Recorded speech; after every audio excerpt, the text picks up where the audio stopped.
Let's say I'm Norman Black. Gotta stand on a few boxes. It's not gonna happen. And I will write on the whiteboard, and I would imagine the first thing I'd write is tame the beast. And how will talking text do that? How do you tame the beast if you're talking text?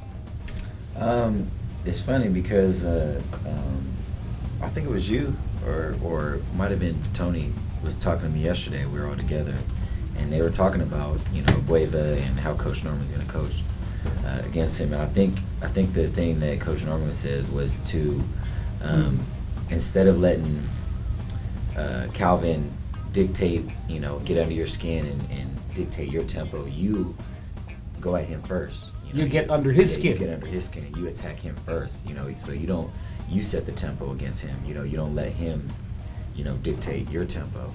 But didn't your boy Cliff Hodge do that game 2? And then he got in foul trouble and he got pissed off and he got sent to the bench. I mean, they have a bunch of vets over there. Man. I'm pretty sure Ronadell and Kelly are a little smarter than Cliff. So that's not a good example. That's not a good example. But they have guys. They have a bunch of vets that are gonna know what to do. Who will do it? Who will do it for talking text? I mean, you have to pick one, man. You have Kelly, you have Harvey. Kelly's not going to get under Calvin's skin. It's really not the point of just getting under his skin. It's just going at him. Going at him. He's undersized at the 4, so when they struggle, he struggles guarding bigger guys in the post. I mean, getting rebounds, he can do that, but he's gonna struggle guarding 6'5", 6'6" guys in the post. So what you got to do is kind of just go at him at the defensive end and kind of limit him there and get him tired that way. Yung ba nakikita mo? Yun ang pwedeng gawin? For sure. I mean, it might be Gilbert Lau also throwing an elbow.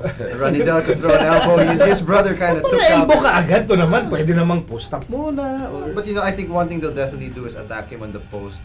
Coach Norman loves to take advantage of his post players, and he has a great one in Ranidel. And against Talk and Text last year in the finals, they were posting up Sean Anthony. Now Sean's a bit taller than Calvin.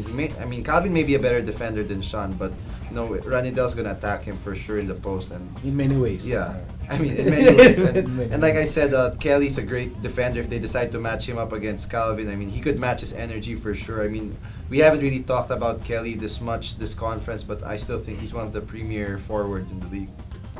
We gotta remember, Ranidel got pissed off. We gotta bring that back again. When Ryder said that it was Ranidel de Ocampo who gave an elbow to him, he was like, "Hey, it wasn't me." Not yet. He's got 4 to 7 games to do that. Yun ang sabi ni Ranidel? Hey, it wasn't me! I remember before, it wasn't Coach Norman coaching, but they put Ryan Reyes on Arwin in one series. I think it was the finals, just because Arwin's getting a lot of offensive rebounds, and they needed someone to match his energy, and Ryan could do that, especially if they're the same size with Calvin. So even putting Ryan on Calvin, just to match his energy, to keep him off the boards, boxing him That's out. an interesting matchup right there. Ryan Reyes, one of the toughest defenders out there. Actually, di ako magugulat if they put Aaron Aban on Calvin or even JD. Match speed for speed. The thing is with Alaska's lineup, Mac plays the 3, and Ranidel could guard Mac. I mean, Mac won't really beat anyone off the dribble. Right. But yeah, I mean, it's pretty much the same coaching staff anyway as that Talk and Text team. So they can do anything. They have weapons. They can move movable pieces. Offensively and defensively. So again, let's pretend I'm Norman Black. Tayo ka dito. Tayo ka sa silya. Pareho na mga abs namin eh. Should I really, if I'm Norman Black, should I really be concerned about Abueva? Do I really put him on top of my defensive agenda? No? I shouldn't? To me, JV dictates that whole team. Wow. To me, Calvin is going to do what he does. He's active on the boards. He's going to give you energy. He's going to give you antics. But to me, the key to that team is JV and, like he said, Sonny.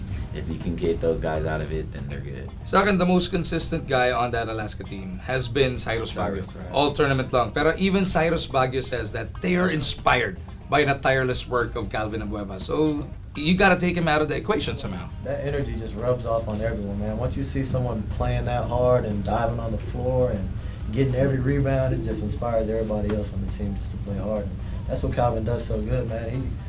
when he wasn't playing, they were struggling. Yeah. And then when he's playing, they're a completely different team. It's just all about the energy, man, that he brings to the team. I mean, for a defense, you are working so hard to get a stop, and then out of nowhere he gets that rebound. It's just frustrating and demoralizing. And he does a good job of getting under your skin. And I know it might be, as you mentioned, you'd like to get under his skin, but he's one of those few players now. If you piss him off, he actually plays better. There's some guys you tick them off, it throws their whole game off. But this guy seems to like it. I mean, when Hodge got into him, he likes it a lot. It doesn't really affect him.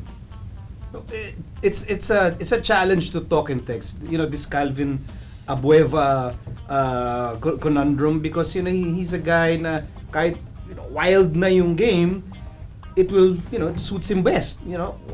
Takbuhan, people are running all over the place. It suits Calvin. If you go half court, I think Calvin has shown the ability to play half court basketball, much to the surprise of a lot of people. So again, if you pretend I'm Norman Black, why is it when I say that I get the same reaction? I think I will have to take this Calvin guy very seriously.